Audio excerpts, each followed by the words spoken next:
ஆய நமக. ஓம் சிவமுகா வாழை சித்த தேவாய நமோ நமக. ஐயனே, இந்த பூஜையில் இல்லை, போன பூஜையில் என்னென்னா, பூஜை நடந்துக்கிட்டு இருக்கும்போது பூஜைக்கு மேலே என்னோடய மருமகன் மேலே வேலையோட உட்காந்துருக்கிற மாதிரி ஒரு காட்சி. சரி உட்காந்துருக்க மாதிரி ஒரு காட்சி.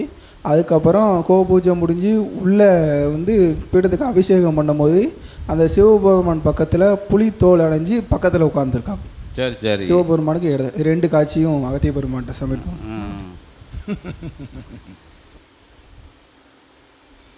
இரண்டாவது காட்சி புலித்தோல் அணிஞ்சு சிவபெருமானுக்கு இடதுபுறம் உட்காந்துருக்காங்க.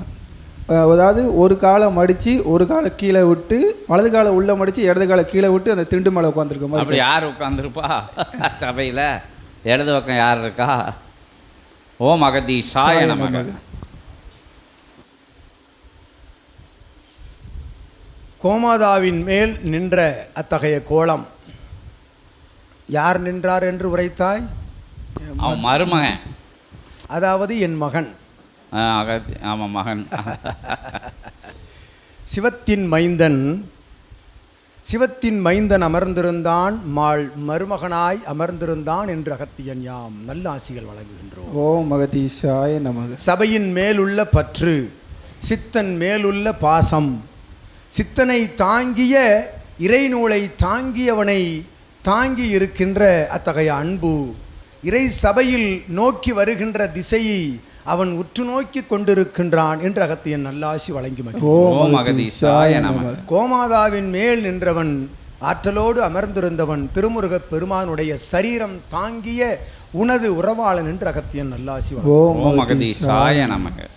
ஒற்றை கால் தூக்கி மறுகாலை கீழ் வைத்து அமர்ந்திருப்பவன் யார்? சித்தன் உரைத்து விட்டான். அதற்கும் நல்லாசி வழங்கி அமர். ஓம் அகதீஷாய நமக.